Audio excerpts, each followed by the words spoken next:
Hello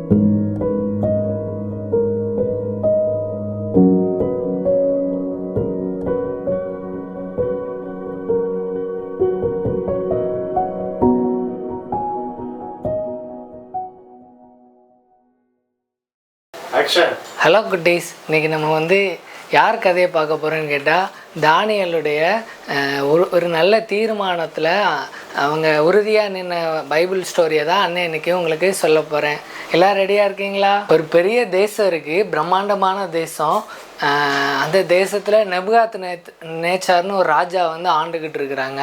அந்த ராஜா ஒரு தேசத்தில் எருசலேமில் உள்ளவங்கள சிறைபிடிச்சிட்டு வராரு.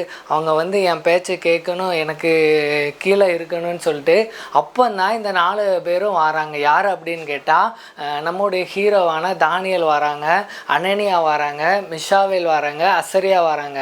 இந்த 4 பேரும் ஒன்றா சேர்ந்துட்டு இந்த ராஜா கீழே அடிமைகளாக அந்த தேசத்துக்கு கொண்டு வரப்படுறாங்க. அந்த 4 பேருக்கும் ராஜா சொல்லிடுறாங்க, இவங்கெல்லாம் அடிமைகளாக இருக்கிறதுனால இவங்க என்னுடைய சாப்பாட்டே சாப்பிடலாம், ஆனால் நான் இவங்களை 3 வருஷம் கழித்து செக் பண்ணிடுவேன். அவங்க செக் பண்ணும்போது அவங்க நல்ல ஞானத்துலேயும் அவங்க அறிவிலையும் சிறந்தால் அவங்க ஏன் அரண்மனையில் இருக்கட்டும்னு சொல்கிறாரு. உடனே இந்த 4 பேரும் அந்த தேசத்துக்கு வந்த பிறகு ராஜா இந்த மாதிரி ஒரு கட்டளை கொடுத்தோடனே அவங்க மனசில் நினைக்கிறாங்க, ஐயோ நம்ம இந்த மாதிரி ஒரு தேசத்தில் சிறைப்பட்டு வந்திருக்கிறோம், ஆனாலும் அந்த விக்கிரகத்தை வணங்கின அந்த சாப்பாட்டை நம்ம சாப்பிட்டா நம்மளும் என்ன செஞ்சிரும், அந்த மாதிரி மாறிடும், ஆனால் நமக்கு ஒரு சட்டத்திட்டம் கொடுக்கப்பட்டிருக்கு அப்படின்னு சொல்லி யோசித்து இவங்க 4 பேர் மாத்திரம் அந்த ராஜா சொன்ன அந்த கட்டளைக்கு ஆலோசனைக்காரராக அவங்களுக்கு மேலே இருக்கிற ஒரு ஆள்கிட்ட போய் சொல்கிறாங்க.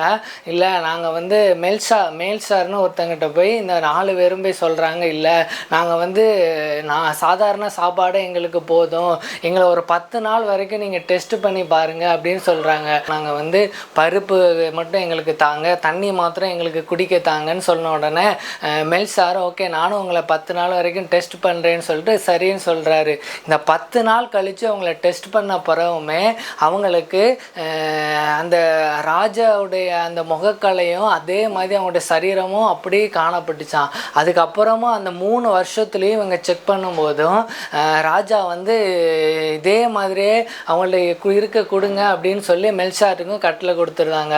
உடனே ராஜாவும் என்ன பண்ணுறாரு அப்படின்னு கேட்டால் ஓகே இருக்கட்டும் அப்படின்னு சொல்லி அந்த 3 வருஷம் கழித்து அந்த இடத்துக்கு அவங்கள செக் பண்ணும்போது அவங்க உண்மையிலேயே அவங்களுக்கு 10 மடங்கு அவங்க மற்றவங்களை விட ரொம்ப ஞானமாகவும் ரொம்ப சமத்தராகவும் இருந்தாங்களாம்.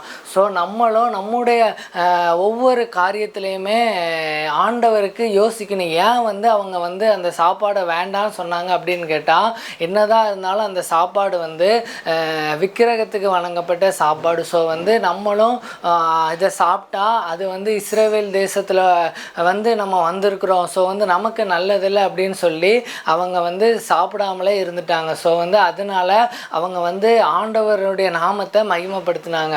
ஸோ நம்மளும் ஆண்டவருக்காண்டி ஏதாச்சும் ஒரு தீர்மானம் எடுக்கணும். ஸோ அதில் நம்ம தானியேல் அந்த எப்படி அவங்க சிறைப்பட்டு போன அந்த மற்ற தேசத்திலும் ஒரு உண்மையாக அந்த தீர்மானத்தில் இருந்தாங்களோ நம்மளும் நம்முடைய ஒவ்வொரு காரியத்திலையுமே எடுக்கிற தீர்மானங்களையும் நம்ம செக் பண்ணிக்கிட்டோம், நம்ம அந்த காரியத்தில் உண்மையாக இருக்கோமான்னு சொல்லி.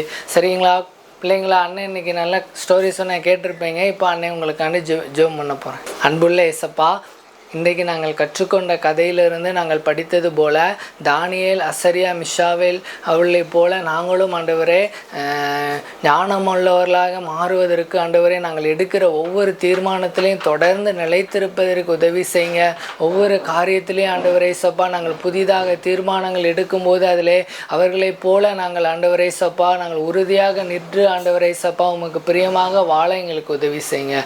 முற்றிலும் ஆண்டவரே சப்பா உங்களுடைய கரங்களை தாழ்த்தி தருகிறோம். பிரேசுமலை ஜெபிக்கிறோம் நல்ல பிதாவே, ஆமென்.